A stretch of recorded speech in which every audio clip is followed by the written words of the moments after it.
আসসালামু আলাইকুম। আপনারা সবাই কেমন আছেন? আমি ভালো আছি।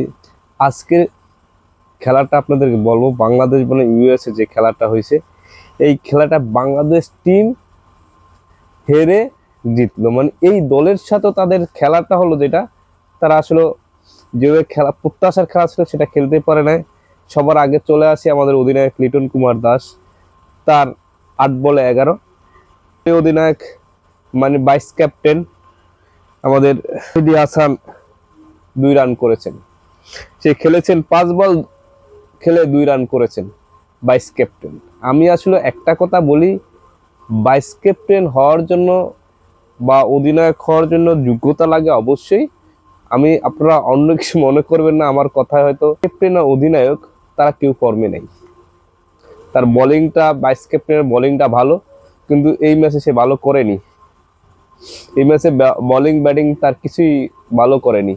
এবং আমাদের ক্যাপ্টেন তো ফর্মে নাই, লিটন কুমার দাস, তাকে অধিনায়ক বানানো হয়েছে বেস্ট 11-এ তার নাম। সে ক্যাপ্টেন ওই শান্তর মতো, শান্ত ভাই যেরকম অশান্ত করে শেষ করে, এখন আবার নতুন শান্ত তৈরি হচ্ছে।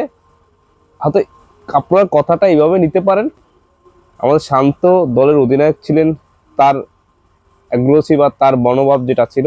এখন লিটন কুমার দাস না, তার ব্যাটে কিন্তু অনেক স্ট্রোক আছে, কিন্তু সে স্ট্রোকটা কাজে লাগাতে পারতেছে না। আপনি যদি যখনই বলেন, আপনি যদি বলি আমি অভিজ্ঞ ব্যাটসম্যান, অভিজ্ঞর জন্য আমাকে এখানে দেওয়া হয়েছে একটা কাজে, সেটা যদি আমি প্রুফ না করতে পারি, তাহলে ওটার কোনো ভ্যালু নেই।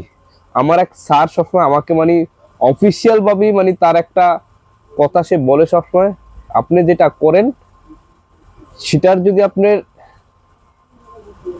বেনিফিট আপনার কাছে না আসে, তাহলে ওটা কাজের কোনো মূল্য নেই। আপনি বলতে পারেন, স্যার আমি এটা করছি ওইটা করছি, শেষে মানে আমাদের অফিসে যে কাজটা দেওয়া, যেটা শেষে আপনি 100 না মিলান পর্যন্ত ওইটার কোনো ভ্যালু নাই, আপনার কোনো মূল্যই নাই, মানে ওই কাজের কোনো মূল্য নাই। তাহলে আপনার মনে রাখতে হবে যে আপনি যে কাজের জন্য পারফেক্ট, ওই কাজটা আপনাকে দেওয়া হয়েছে, কিন্তু সেটার মিলিয়ে দেওয়াটা বা সেটাই সেই জায়গায় এসে আপনাকে দাঁড় করে দেওয়াটা হচ্ছে আপনার কাজ।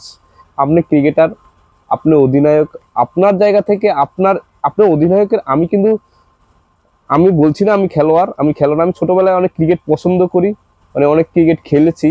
আমিও যখন অধিনায়ক ছিলাম, আমার থেকে এক্সপেক্ট ছিল যে আমার এই দলের জন্য আমার কিছু করার, মানে আমি যেখানেই খেলতে যাইতাম, আমাকে যদি অধিনায়ক করে আমার দলের জন্য কিছু করতে হবে, এই টেন্ডেন্সি আমরা খেলতে যাইতাম। মানে আমার ছোটবেলার সেই গল্পের কথা, আমি আসলে ক্রিকেটার না, আমি এখন ক্রিকেট খেলিও না, ছোটবেলায় খেলছি, মানে তখন টেন্ডেন্সিটা বললাম।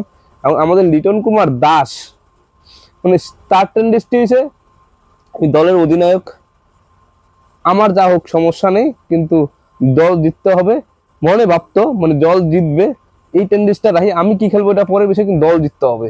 এবং তাদের যারা থাকবে তাদেরকে মোটিভেশন দিয়ে রাখবো, মানে তারা যেন ভালো খেলে।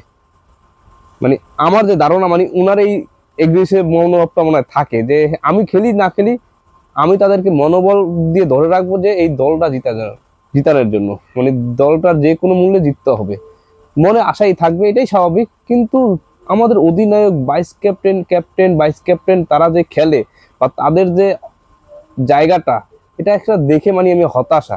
এই দলের সাথে যদি এরকম খেলতে হয়, সাহসী না খেলতে পারে, সাহসী ব্যাটিং না করতে পারে, তাহলে আপনি কার সাথে খেলবেন?